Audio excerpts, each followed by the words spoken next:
All right, folks, welcome back to the channel. Welcome back to the vlog. I appreciate y'all watching the videos, putting up with these filler videos.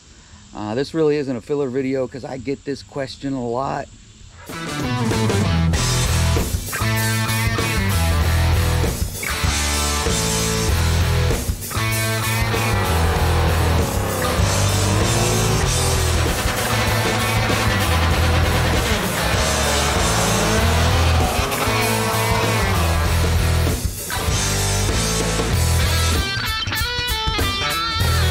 What is this, you know, what do you have here? What do you have here? What's this mod? What have you done to the car? All of my mods are always in the description of my videos. So the entire list I'm about to go over with you right here, 2 pages worth, or just over 2 pages worth, are also in the description of this video. So please, before you just jump out and say, hey, what pistons do you have? Please look in the description or come back to this video. Because like I said, all of my modifications are in the description. All right, so we're gonna start down this list that's in the description, and I'm gonna put it right up here so you guys can see it again. So mechanical work, a majority, probably 90% of the mechanical work is done by Starck's Performance and Maintenance. I do get some work done with EFI Specialties and Performance. Mac or Dave, they do some mechanical work, but a majority of it's done by Starck's Performance and Maintenance. The shop that built my short block for me is Clinton Machine Shop in Clinton, Maryland. They built the short block, so he got the pistons, the rods. I gave him the crank. I gave him the empty 5.7 block. What else did I give him? There was a couple other things I gave him, but he put the whole short block together. Chris at Clinton Machine Shop put it all together. Tuning, all of the tuning is done by EFI Specialties. And right now I'm on E85. Just a straight E85 tune. Not flex fuel, E85.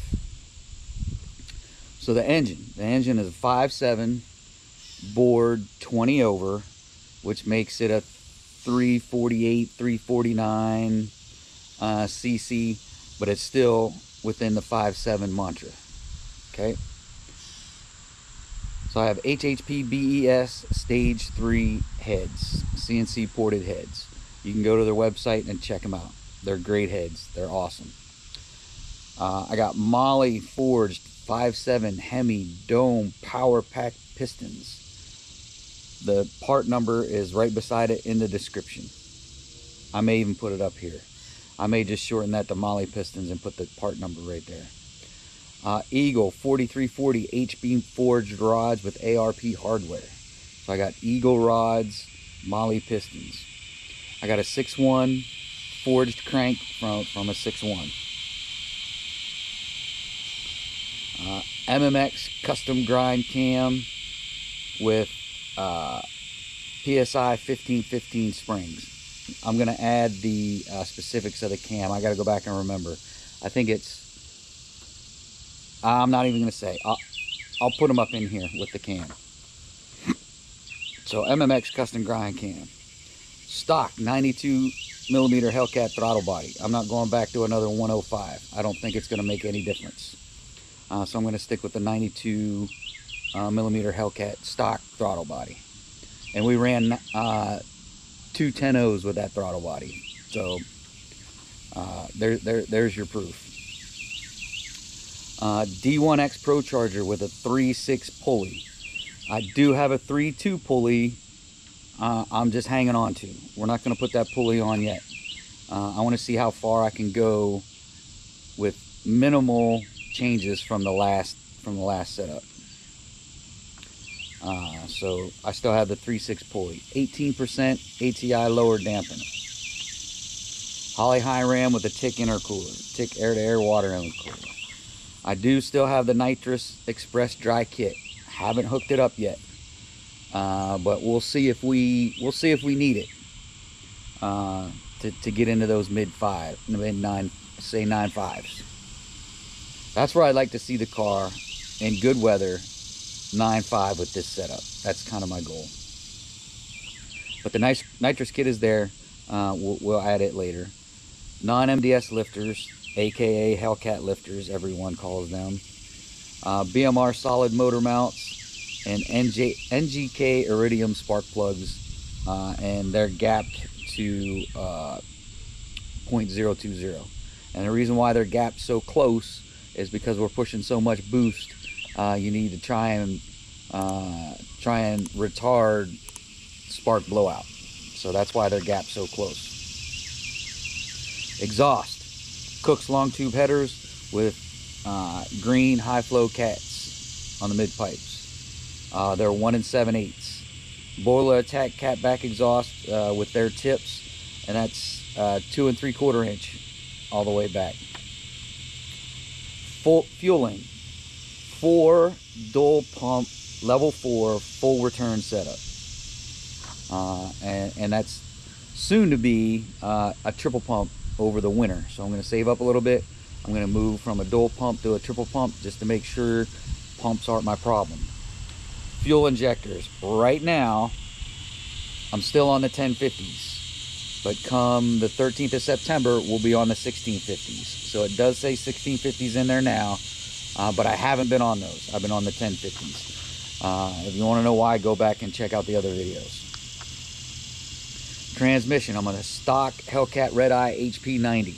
Came out of a Red Eye.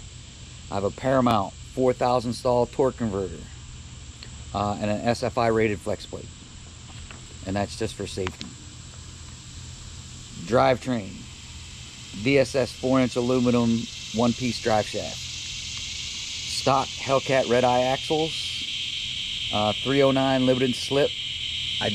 And that also came, I'm not sure, I don't think that's the Demon one. I think it's the stock one. I got performance development, their DERS diff brace, and an HHP drive shaft loop. And the loop is just for safety. And the diff brace, y'all know why the diff brace is there, to keep that diff in place so it's not moving around. Suspension. Lakewood 9010s in the front, Lakewood 5050 in the rear. I got a whole video on that, so if you want to put them on a 14 and newer car, go look at that video. There's a bushing that you got to buy to make it work. I got BMR Demon Killer springs, front and rear. I got the BMR rear cradle lockout kit.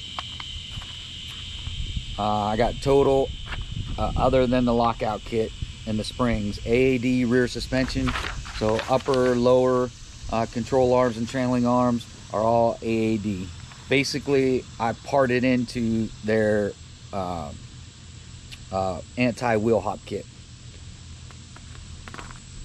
So if you got the money to get the entire kit, get it all at once, because it'll be cheaper for you. But I bought mine onesie-twosies at a time. Street tire setup. So my street tires on the front, 20 by 9.5 Demon replicas. I have a Turo AZ800s on the front. On the rear, 20 by 10.5 Demon replicas with a Turo AZ850s. The front are 275/40 20s. The rears are 315 30/20s. Drag pack. Race Star skinnies up front with Mickey Thompson Sportsman's 28 by 6 by 17. Now those Sportsman's are the street version, and they are extremely heavy compared to other front tires. But I got those so I can drive on them. I can drive back and forth to the track.